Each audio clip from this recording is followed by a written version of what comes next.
ایک بات کہتا ہوں کہ آج ہمارے اوپر یہ الزام لگایا جاتا ہے کہ اللہ کے رسول کو نہیں مانتے.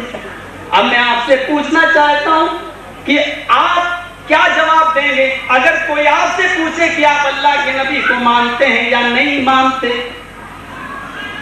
یہ لوگ جو دعویٰ کر رہے ہیں کہ یہ وہابی اللہ کے رسول کو نہیں مانتے، یہ غلط بول رہے ہیں یا سچ بول رہے ہیں؟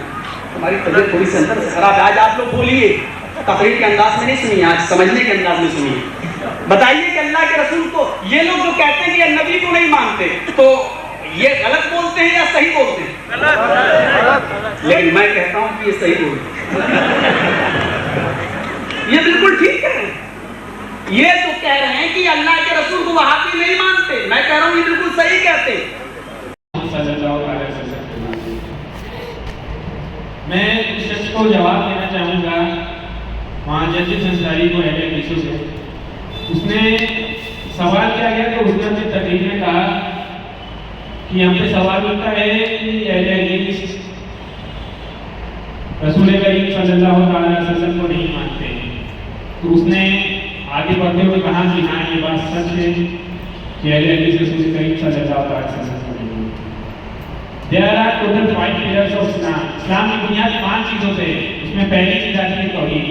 توحید میں یہ ہے کہ تو گواہی دے کہ اللہ تعالیٰ کے سوا کوئی معبود نہیں اور حضور صلی اللہ علیہ وسلم اللہ کے رسول ہے.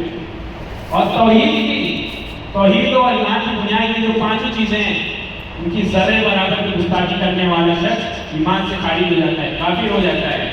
توحید میں پہلے ہی اللہ تعالیٰ نے بیان کر دیا. سب سے پہلی چیز چاہتا تو اللہ تعالیٰ توحید کو بات نہیں رکھتا، چاہتا تو اللہ تعالیٰ رسول کریم صلی اللہ علیہ وسلم کا نام الگ سے بھی رکھ سکتا ہے. لیکن ہمارے نبی سرکار دو عالم صلی اللہ علیہ وسلم کا وہ مرتبہ اتنا بڑا ہے کہ اپنے نام کے ساتھ اللہ سبحانہ وتعالیٰ نے اپنے پیارے حبیب سرکار دو عالم صلی اللہ علیہ وسلم کا نام رکھا. توحید میں پہلے ہی سے وہ چیز آتی ہے کہ رسول کریم صلی اللہ علیہ وسلم اللہ کے رسول ہے. اب توحید جو ہے اسلام کی بنیاد جو 5 چیزوں سے ہے ان میں اگر ذرے برابر کی گستاخی جو کرے وہ شخص ایمان سے خارج ہو جاتا ہے، وہ شخص کافر ہو جاتا ہے. اور آج لوگ یہ بھی اعتراض کرتے ہیں کہ کافر کو بھی کافر نہ کہیں. انہیں قرآن میں قل یا ایھا الکافرون پڑھنا چاہیے. اس سورہ میں پہلی آیت میں فرما دو اے کافروں.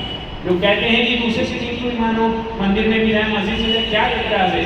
تو قرآن میں یہ کہا ہے لکم دینکم ولی دین، تمہیں تمہارا دین مبارک، تمہیں ہمارا دین مبارک. اس پوری سورہ کافرون میں بیان کیا گیا ہے کافر اس چیز کو مانتا ہے، مسلمان بھی اس چیز کو مانتا ہے. حدیث شریف میں یہاں تک آیا ہے کوئی شخص تب تک مومن نہیں ہو سکتا جب تک سرکار دو عالم صلی اللہ علیہ وسلم، اس کے مصطفیٰ صلی اللہ علیہ وسلم، اس کے ماں باپ، کائنات کی ہر چیز سے بڑھ کر نہ ہو.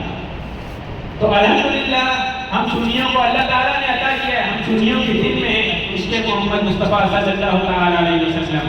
اسی لیے الحمدللہ ہم سنی حق پر ہے، اہل سنت والجماعت اہل حق ہے. اور جو اس مولانا نے کہا تھا کہ اہل حدیث نبی کو نہیں مانتے، جو نبی کو نہ مانا وہ ایمان سے پھر گیا، جو ایمان سے پھر گیا وہ خدا کی راہ سے پھر گیا، اور جو خدا کی راہ سے پھر گیا وہ کافر ہو گیا. اور کافر کی راہ صرف جہنم میں ہے اور مسلمان صرف جنت میں جائے گا.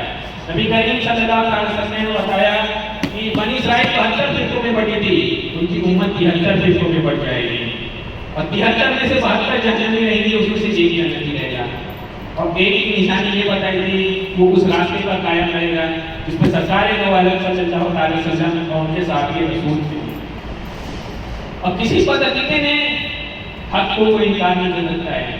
اور بہت بڑا جو آج کل فتنہ دور میں ہے پلمبر مرزا، اس نے یہ بات کہی تھی جو عدت صحابہ کرام کی نبی کریم صلی اللہ علیہ وسلم کو لے کر ہے وہی عدت آج اگر آپ کو کسی میں دیکھنا ہے تو وہ بریلیوں میں ملے گی. اور حدیث میں ہے جو نبی کریم صلی اللہ علیہ وسلم اور ان کے صحابہ کے راستے پر رہے گا وہ جماعت حق پہ رہے گی.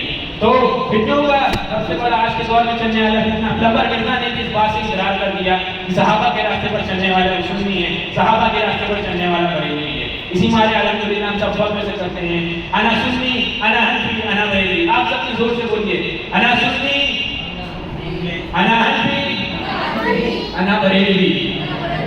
عشق مصطفیٰ صلی اللہ علیہ وسلم بہت ضروری ہے.